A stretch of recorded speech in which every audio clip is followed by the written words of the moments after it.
Hello ওয়ার্ল্ডে আপনাকে স্বাগতম। আজকের বিষয়বস্তু হচ্ছে পিকনিক। বাসা থেকে বের হয়ে বাস স্ট্যান্ডে দাঁড়িয়ে আছি, বাস আসার কথা, কিন্তু বাস না আসায় আমরা অটোতে রওনা হই। এই বান্দার বাপটা দেখছেন, ইনি আর কেউ নন, ইনি আমাদের সজীব ভাই। পারফেক্ট পুশ দিলেন জাহিদ ভাই। সবার পুশ দেখে দেখে আমি একটু পুশ নেওয়ার ভাব নিলাম আর কি। এরপর আমরা কাঙ্ক্ষিত সেই রিসোর্টের ভিতরে ঢুকি। এখানে কি করেন? বলতেছি, এই ভাইয়ের হাতে ব্যাট দেখে মনে হচ্ছে এখনই সেই খেলায় নেমে পড়বে। যাই হোক, আমরা আমাদের রুমের দিকে রওনা হই। পথে যেতে যেতে কিছু হরিণের দেখা পাই। পরিবেশটা ছিল অসাধারণ এবং মনোমুগ্ধকর। রুমে পৌঁছেতেই আমাদের হাতে ধরিয়ে দেন খেলোয়াড়দের লিস্ট, মানে ক্রিকেট খেলা হবে। এই বান্দার কাজ দেখছেন, সিনেমার মতো একটা শুট নিবে। দক্ষিণের জানালা খুলে দেখো আমি ওই বাতা। কিন্তু দোতলায় দাঁড়িয়ে ক্যামেরার ভিউটা ছিল অসাধারণ। প্রত্যাশার জায়গাটা 100 না 200 না 1000। ওয়েলকাম। বাইরে বেরিয়ে দেখি আমাদের বসের আমাদের সাথে খেলবে বলে প্রস্তুতি নিচ্ছে। এরপর সবাই মিলে আমরা একটা গ্রুপ পিক নিলাম।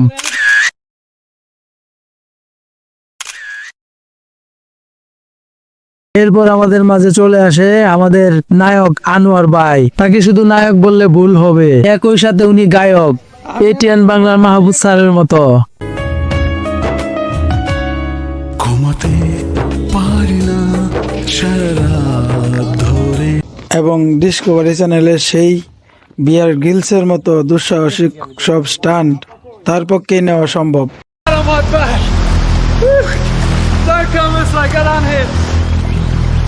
After any accident, it's worth catching your breath and making sure you're fit to continue. Definitely hammering on that. And then a back flop. আমরা চলে আসি খাবারের ক্যান্টিনে।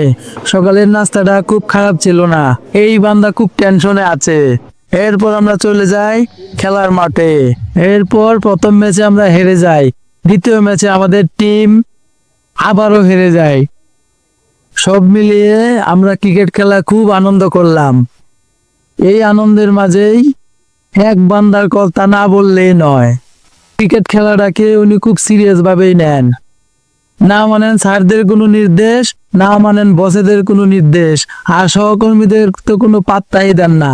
তিনি আর কেউ নন, তিনি বাংলাদেশের সাকিব আল হাসান হিসেবে খ্যাত আমাদের কবিরুল ভাই। খেলায় উন্মাদ হয়ে কখনো সে উপর থেকে নিচে গড়িয়ে পড়ে যান, আবার কখনো চিৎকার দিয়ে মাঠ কাঁপিয়ে তোলেন। আজ একটা বিরাট ফাটাফাটি হইব। যাই হোক, খেলা শেষে আমরা যাই গোসলে। গোসল করতে গিয়ে আমাদের সাঁতার প্রতিযোগিতা এবং ফটোশুট।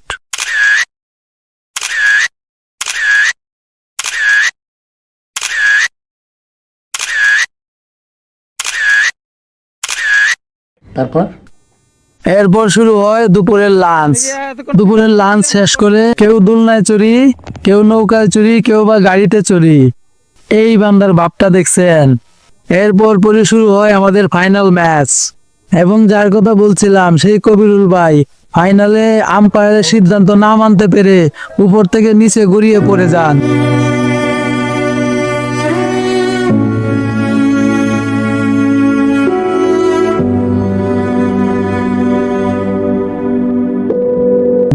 খেলা শেষে যাচাই বাছাই পর্ব এবং পুরস্কার বিতরণী অনুষ্ঠান, সব মিলিয়ে খুব সুন্দর একটা দিন কাটালাম।